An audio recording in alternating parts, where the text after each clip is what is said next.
Isang mapagpalang linggo ng umaga muli mga kapatid. Sa araw na ito, isa pong masaya na sandali na tayo ay nagpupulong.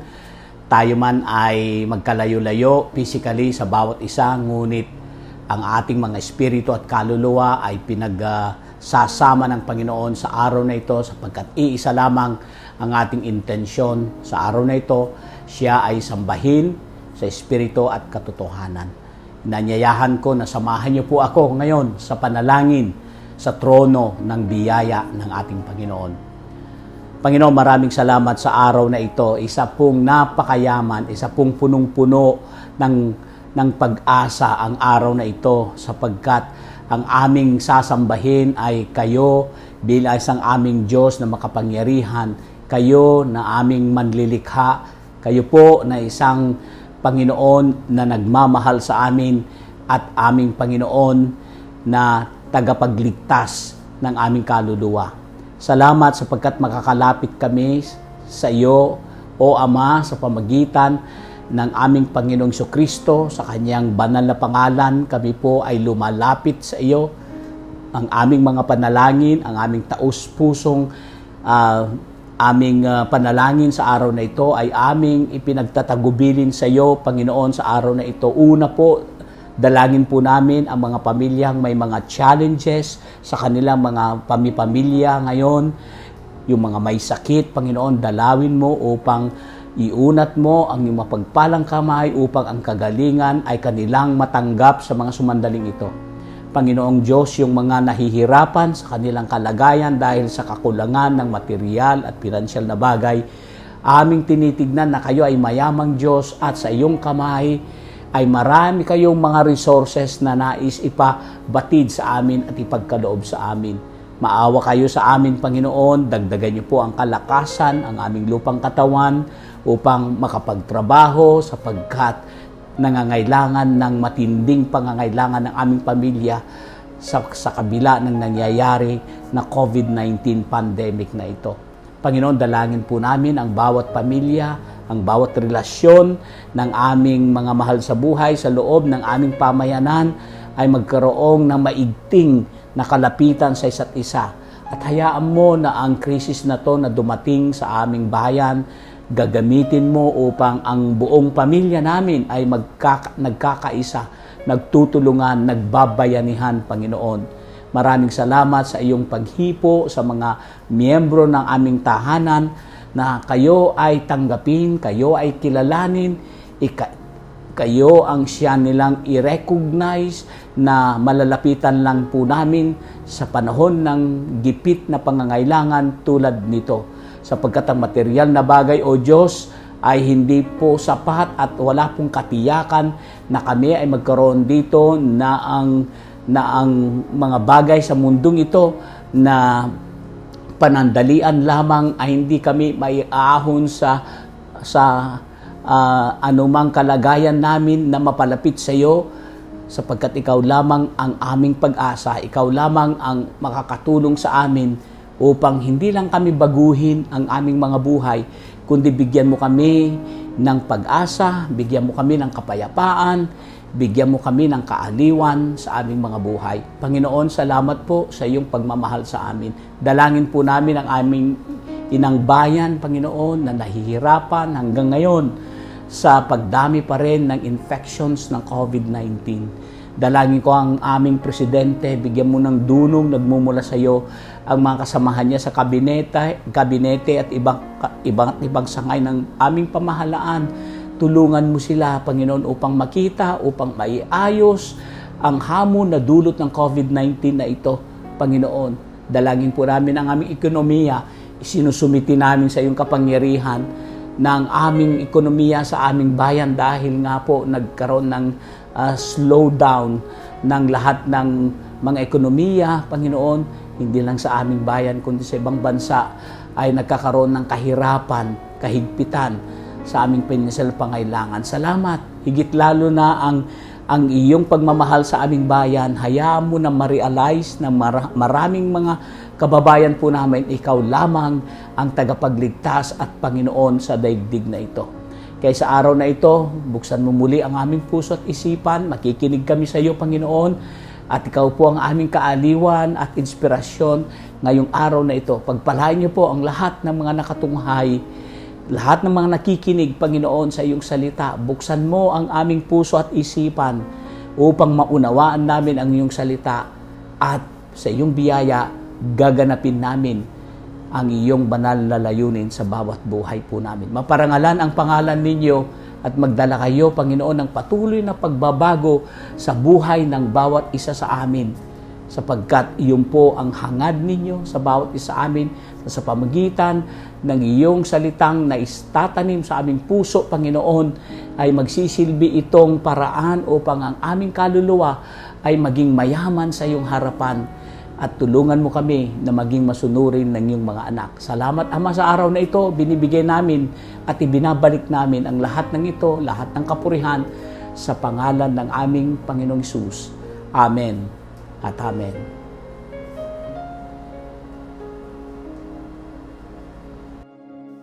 Good morning, church. Today we have another chance to proclaim the goodness and the greatness of God over our lives. So together, let us lift our voice and give glory to our King.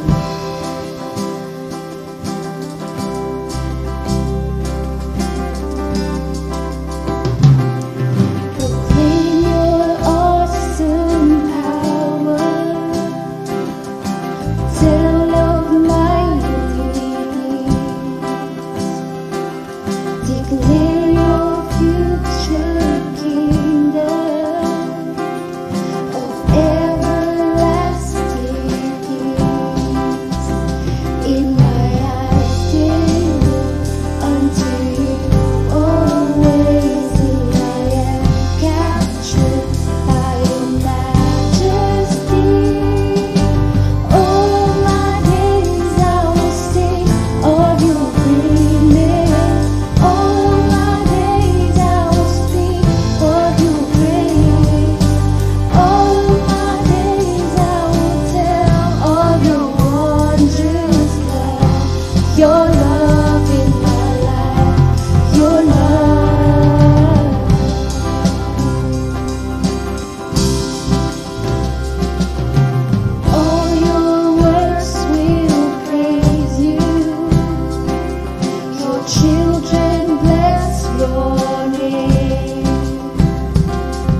Captured by your love, in my eyes,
valley we are,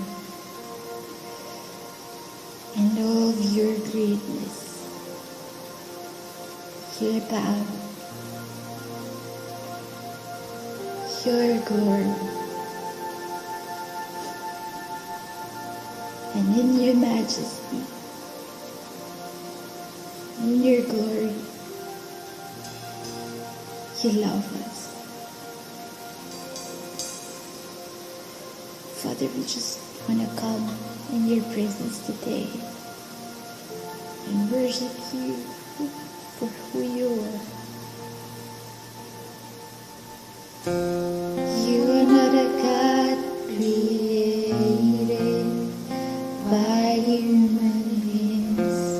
You are not a God dependent on any mortal man. You are not a God in need of anything we can give by your plans. That's just the way it is. Sing it again. You are not a God created by human hands. You are not a God dependent on any mortal man. You are not a God in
the good times in bed.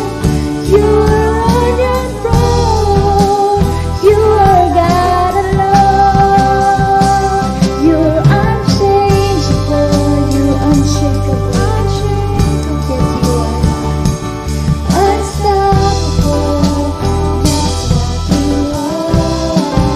Keep declaring that you're unchangeable, unshakable, unstoppable, God. Father, we thank you. We thank you, Lord God. You're unchangeable. You're unshakable. You're unstoppable. That's what you are.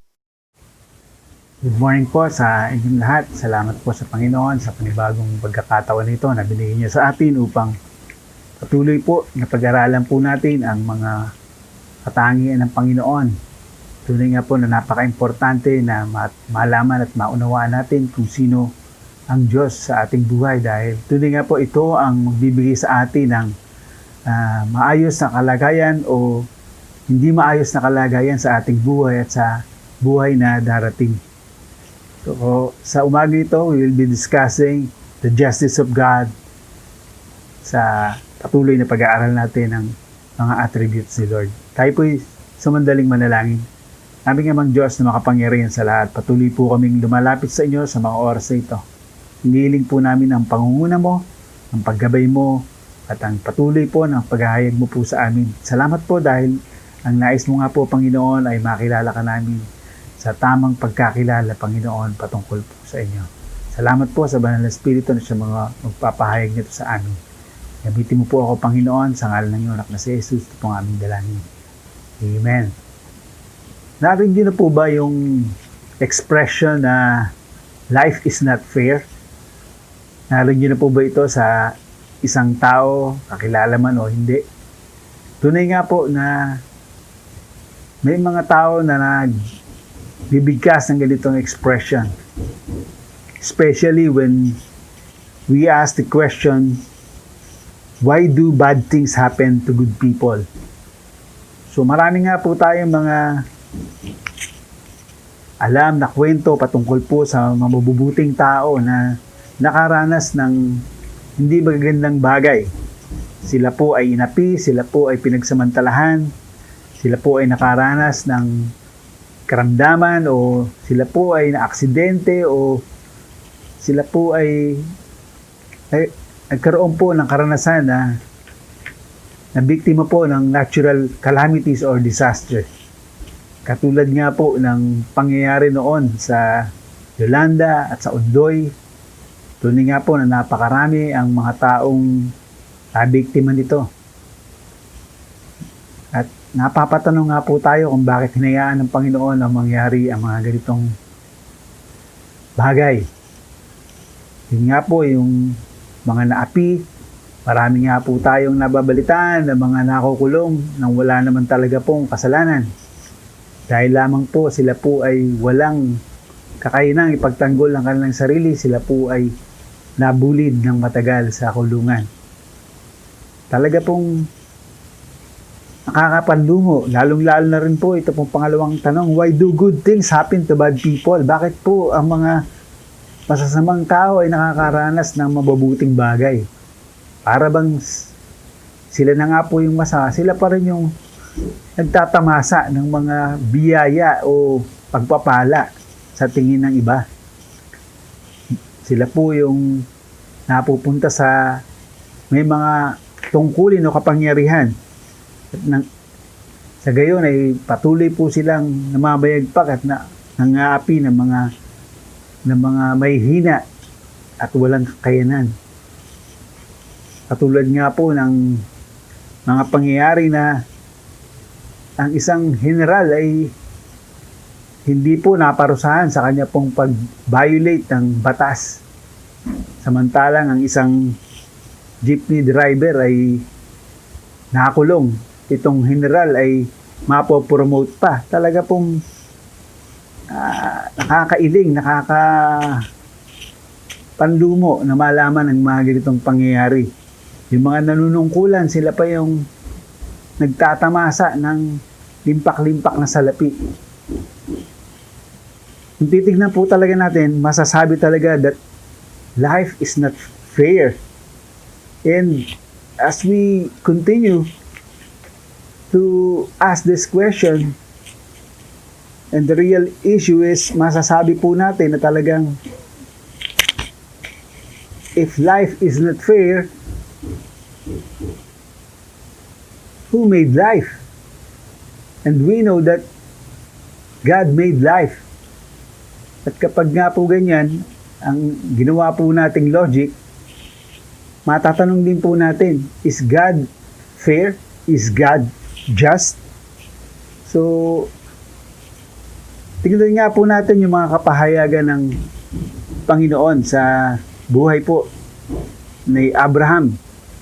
Kung paano po na nakikita po natin na siya po ay nagpakahayag dito pong pagkakataong ito na kung saan si Abraham at si Lot ay nagkahiwalay dahil pinili po ni Lot ang kapatagan ng Sodom at Gomorrah. Samantalang si Abraham ay pinili yung parte ng lupa na hindi pinili ni Lot. At ito nga pong Sodom at Gomorrah ay sukdulan na po yung kasamaan at nais na ng Diyos na ito po ay husgahan at ito po ay tapusin na. Pero ang Panginoon ay ninais niya na ipahayag kay Abraham ang kanyang plano na husgahan ang Sodom at Gomorrah. At ito nga po yung pangyayari na kung saan nakipagbargain po si Abraham sa Panginoon.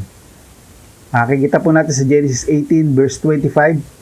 Sabi po ni Abraham, "Far be it from you to do such a thing, to kill the righteous with the wicked, treating the righteous and the wicked alike. Far be it from you, will not the judge of all the earth do right?" So, tunay nga po na naunawaan at nagkaroon po ng pagkakilala si Abraham na ang ating Diyos ay talaga pong siya po ay makatarungan. Sabi nga po niya, "Will not the judge of all the earth do right?" Tunay po na ang ating Diyos ay talagang patuloy na bagamat itong si Abraham, wala pa po silang Bible nung araw, no? Pero kanya pong ina-acknowledge na ang Diyos na siyang maghuhusga sa lahat po sa buong mundo ay magiging makatarungan. Nahayag din po ang katarungan ng Diyos sa magitan po ng salmista sa Psalm 97 verse 2.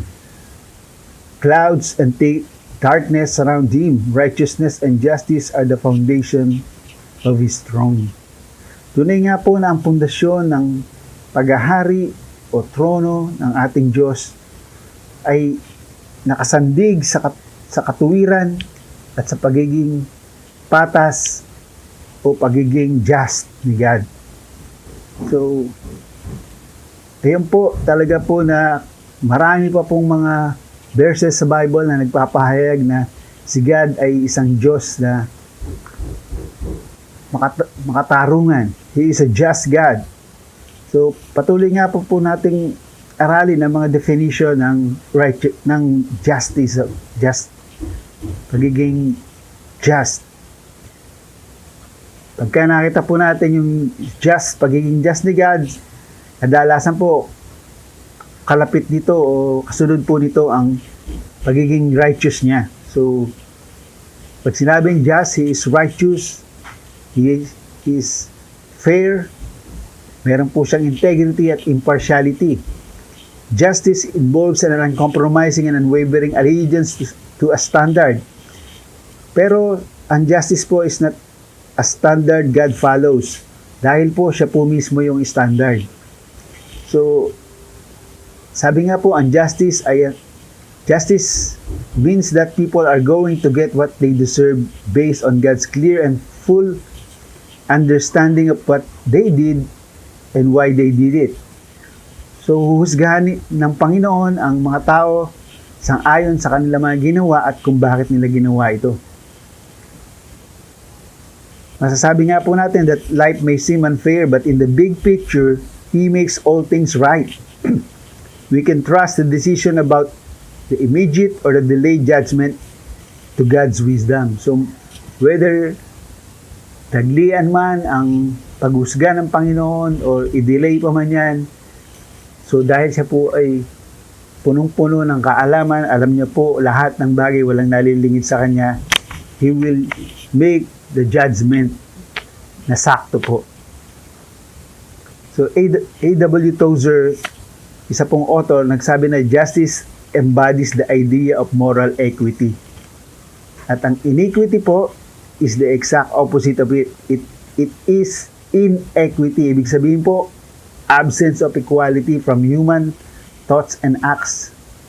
Judgment is the application of equity to moral situation and may be favorable or unfavorable according to whether the one under examination has been equitable or inequitable in heart and conduct.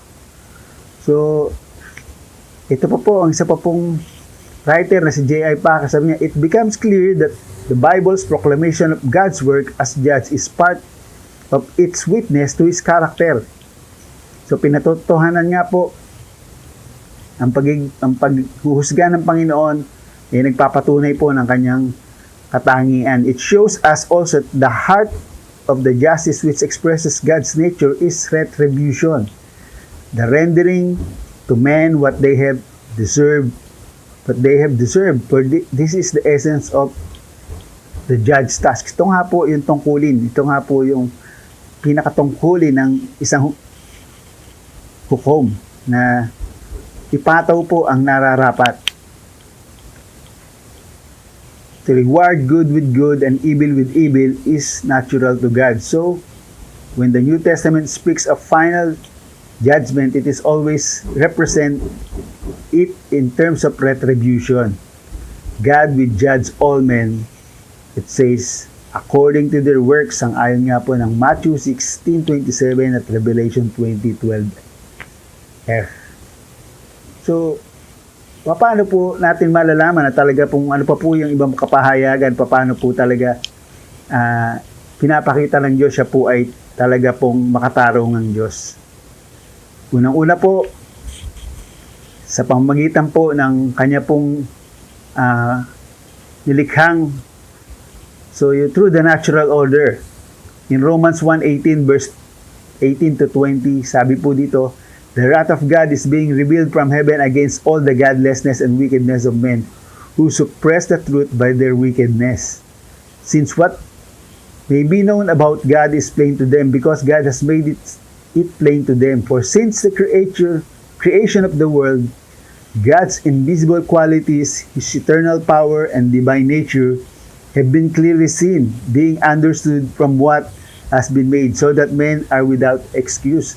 Sa Kanya pong pagkalalang ng mga bagay, ay makikita po yung pagiging patas ng ating Diyos. So, tunay nga po na sa Kanya pong creation, pinakita niya na po yung paano po na ang Kanya pong mga nilikha ay maayos po o sa natural order. Ibig sabihin po, nakikita po natin na siya nga po ay patas paglikha niya. Pangalawa po, pinahahayag, pinakikita ng Diyos ang Kanya pong justice. Pinahayag po niya yan sa atin pong mga puso, sa atin pong mga konsensya. Sabi nga po ng Romans 2:15-16, since they showed that the requirements of the law are written on their hearts, their consciences also bearing witness, and their thoughts now accusing, now even defending them. This will take place on the day when God will judge men's secrets through Jesus Christ, as may gospel declares.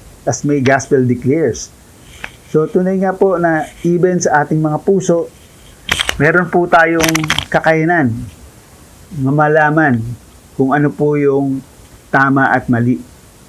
Paano po natin babalansehin ang mga bagay-bagay.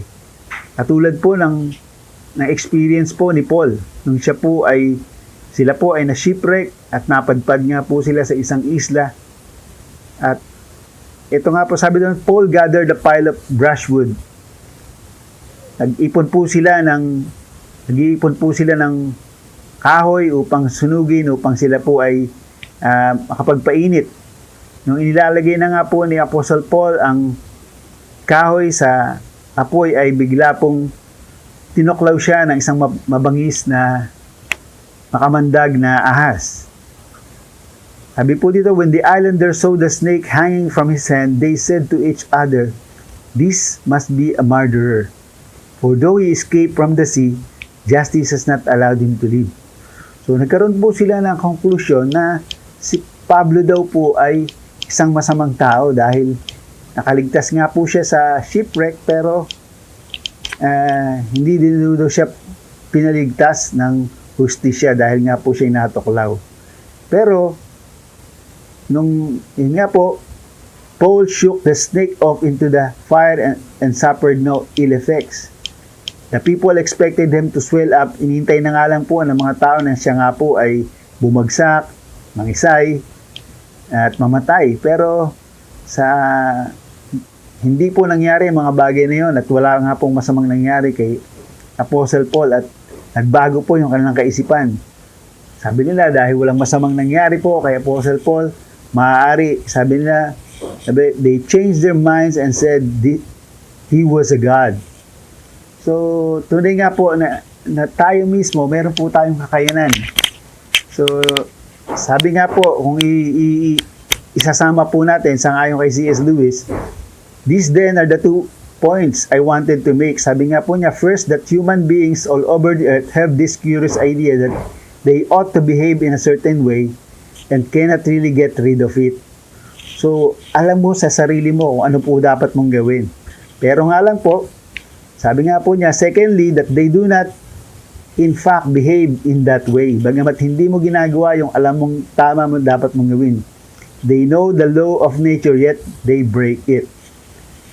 So, ito nga po yung dalawang katotohanan na pundasyon na meron po tayong maayos na kaisipan about ourselves and the universe we live in. So,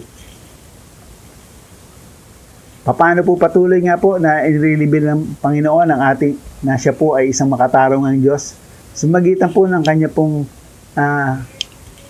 mismong tungkulin sa kanyang paghuhukom. In Hebrews 12 verse 23, sinasabi po, to the church of the firstborn whose names are written in heaven, you have come to God, the judge of all men, to the spirit of righteous men made perfect. No? So, siya nga po ay talagang, siya lang po ang may tungkulin na husgahan ang lahat ng tao.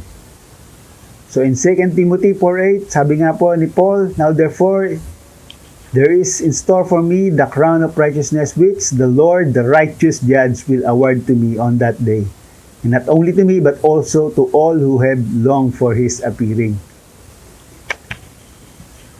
So, at patuloy po na gusto ng Diyos na ipahayag po yung kanya pong pagiging makatarungan, at unti-unti niya nga po itong pinahayag, at yung nga po matinding dahilan po ng kanya pong pagkapako sa krus ay dahil po siya po ay makatarungang Diyos. To show the world God's justice, God presented Jesus as a sacrifice of atonement through faith in His blood. He did this to demonstrate His justice, because in His forbearance He had left the sins committed beforehand unpunished. So He did it to demonstrate His justice at the present time, so to be just, the one who justifies those who have faith in Jesus. Tunay nga po, ipinakita niya talaga po sa magitan po ng Panginoong Hesus na kailangan po talagang may magbayad ng kasalanan dahil siya po ay makatarungang Diyos. So, gayon din po sa kanya pong pangako na talaga pong magkakaroon po ng pagsusulit ang lahat through the promise of eternal retribution. For believers, sabi nga po, by the grace of God has given me, I lay the foundation as an expert builder, and someone else is building on it. But each one should be careful how he builds, for no one can lay any foundation other than the one already laid, which is Jesus Christ. So, if any man builds on this foundation using gold, silver, costly stone, wood, hay, or straw, his work will be shown for what it is, because the day will bring it to light. It will be revealed with fire, and fire will test the quality of its work. Tunay nga po na sa kanya pong paghatol, sa kanya pong pagbibigay po ng katarungan, malalaman po sa bandang huli talaga kung ang ginawa po ba natin ay merong value o wala. Kung ito po ba ay gold, silver, o mamahaling bato, o ito po ba ay kahoy, dayami, at mga damo lang, ay masusunog nga po ito. So, sabi nga, if what he has built survives, he will receive his reward. So, if it is burned up, he will suffer loss. He himself will be saved, but only as one escaping through the flames. So, bagamat ang Kristiyano ay ligtas na, kaya nga lang po, yung kanyang ginawa na hindi nga po gawa sa mamahaling bato o gold or silver ay masusunog at wala pong mangyayari, at siya lang po ay parang nga daw po lang nakatakas sa sunog. So sa mga hindi naman po mananampalataya, sinasabi po dito sa Hebrews 9:27, just as man is destined to die once, and after that to face judgment. So ang Kristiyano at ang hindi Kristiyano, ang mananampalataya, hindi mananampalataya, ay magkakaroon po ng pagsusulit. So dahil nga po ang ating Diyos ay makatarungan, paano po tayo magre-respond sa kanya pong pagiging makatarungang Diyos? So ito nga po, sabi dito, in application, because God is judge, I will submit to His authority as judge by not taking revenge. Ito po yung po pwede natin gawin. Because God is judge and impartial in giving rewards, I will continue to be faithful in my Christian service. So dahil alam po natin na si God po yung maghuhusga, siya po yung hahatol, so hindi na po natin kailangan po na tayo po ay gumanti nung tayo po ay naapi.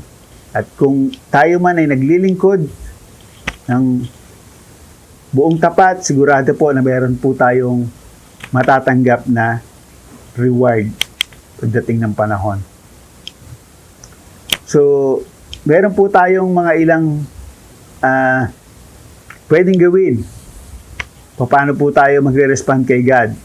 So, una, dapat i-choose to embrace Jesus today as your Savior rather than meet Him as your righteous judge later. Dapat kilalanin mo na siyang Panginoon mo ngayon at tagapagligtas.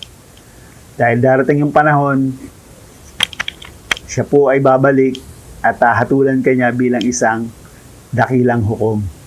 Sabi po ng John 5:22-24, moreover, the Father judges no one but has entrusted all judgment to the Son, that all may honor the Son just as they honor the Father. He who does not honor the Son does not honor the Father who sent Him. I tell you the truth, whoever hears my word and believes in Him who sent me has eternal life, and I will not be condemned. He has crossed over from death to life. So, hindi na nga po hatulan ang sinamang kumilala sa ating Diyos. Siya nga daw po ay lumipat na buot sa kamatayan patungo po sa buhay. So, ang pwede po natin gawin, we must choose to embrace Jesus today as our Savior rather than meet Him as a righteous judge later. Ganun din pa rin po. Haharap pa rin po tayo sa Kanya. Pero pag ngayon po natin siya kinilala bilang Panginoon at tagapagligtas, later on, hindi na po tayo huhusgahan. So, pangalawa po, pwede po natin gawin ay we should refuse to take revenge when treated unjustly, knowing God and God alone is judge. So, we should choose Him as our Savior, and now we should refuse Him to take revenge when we are treated unjustly. Sabi nga po ng Romans 12:17-21, do not repay anyone evil for evil.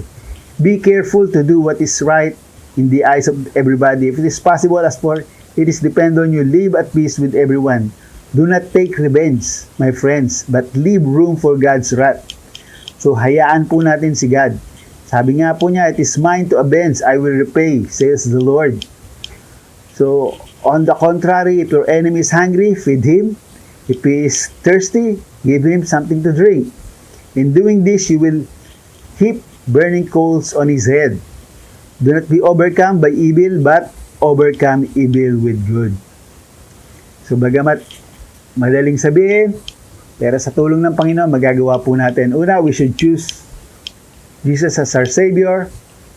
Tapos pangalawa po, we should refuse to take revenge. Pangatlo, we should take comfort when you encounter injustices, knowing God will balance the scales either in this life or the next. So, darating pa rin po yung pagkakataon na talaga po kung ano po talaga yung karapat-dapat na ihatol ay maibibigay po sa bawat isa.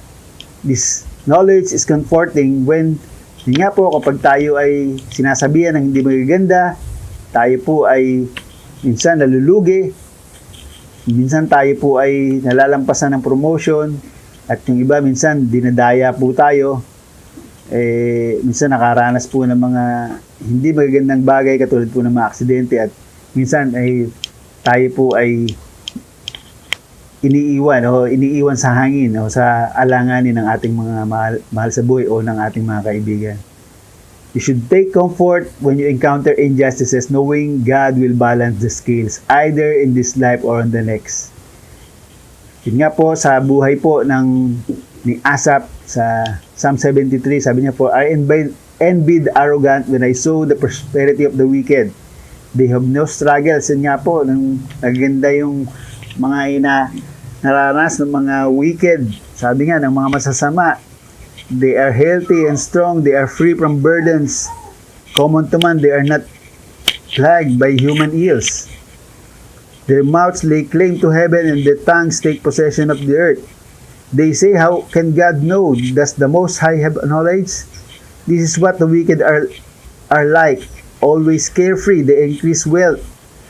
Pero sabi nga po ng verse 13, surely in vain have I kept my heart, pure in vain have I washed my hands in innocence. Yun po yung naranasan niya. All day long I have been plagued, I have been punished every morning. When I tried to understand all this, it was oppressive to me. Talaga pong nakakabagabag. Till I entered the sanctuary of God, then I understood their final destiny. Yet I am always with you, and you hold me by my right hand. You guide me with your counsel, and afterward you will take me into glory. So whom have I in heaven but you, and the earth has nothing I desire beside you. My flesh and my heart may fail, but God is the strength of my heart and my portion forever. Those who are far from you will perish. You will destroy all who are unfaithful to you. Yan po yung magiging kalagayan nila. But as for me, it is good to be near to God. I have made the sovereign Lord my refuge. I will tell of all your deeds. Tunay nga po na patuloy po na mag-take comfort po tayo. Sa bandang huli, tapos tapusan po ng panahon, mabibigyan po ng reward yung pong mga kumilala sa Panginoon, at yung pong mga hindi po kumikilala sa Panginoon ay sila po ay mahuhusgahan. And number 4, we should meditate deeply on the reality of the judgment seat of Christ, the promise of spiritual reward and loss. So yun nga po, we continue to meditate na tayo po ay tatanggap ng karampatang biyaya pagdating ng panahon. For we must all appear before the judgment seat of Christ, that each one may receive what is due him for the things done while in the body, whether good or bad. So, pagtiwalaan po natin ang ating Diyos. Our God, our good and holy God has set us apart, wisely working out our fair deal. So, wag po tayong magtampo and allowing for us a perfect result through perfect means. So, our God is a just God. We should choose to make Him our Savior. We should refuse to take revenge. We should continue to take comfort. Dahil alam po natin na lahat po rin ay magiging patas at gayon din po patuloy po nating pagbulay-bulayan na tayo po ay tatanggap ng karampatang pong regalo pagbalik ng ating Panginoong Yesus o pag tayo po ay nandun na sa kanyang piling. Father God, we thank you because you are a just God. Na ikaw pa rin po ang nakakapangyari sa lahat. Ikaw pa rin, Panginoon, ang maghuhusga. Dahil ikaw po ay just God, we thank you. We have this confidence in you na anuman yung karapat-dapat po para sa amin ay matatanggap po namin. Anuman yung karapat-dapat para sa kanila ay matatanggap din po nila. We bless and we thank you sa iyong kabutihan. In Jesus' name we pray. Amen.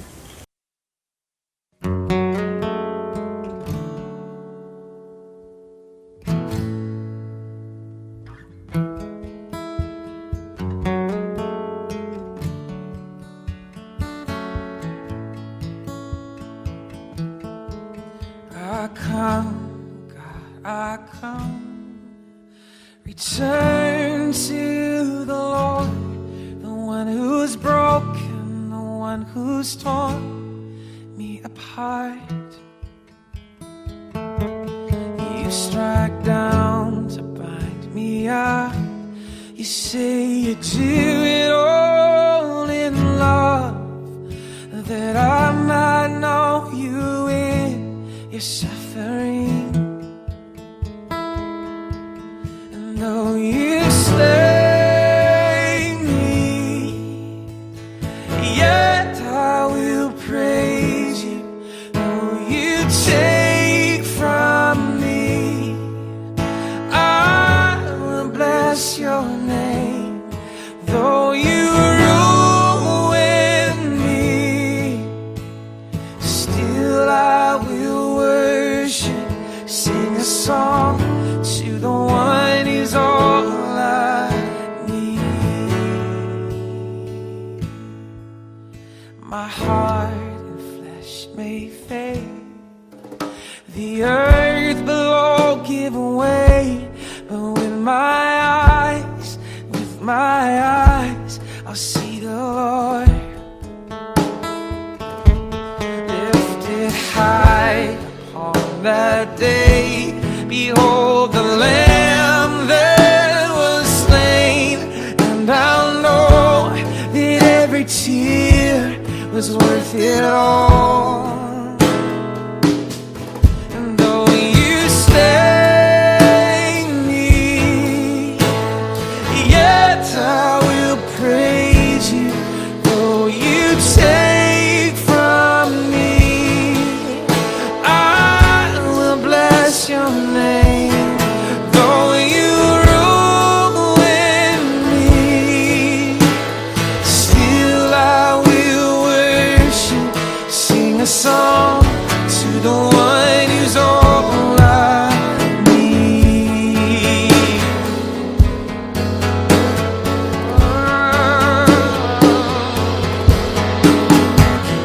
Though the night I'm crying out, let this cup pass from me now.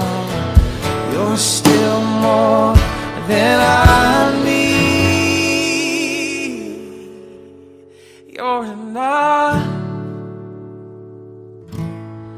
for me. You're enough for me. Though you slay me, yet I will praise you.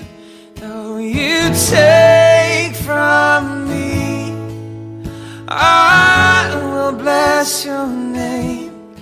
Though you ruin me, still I will worship, sing a song to the one who's all I need.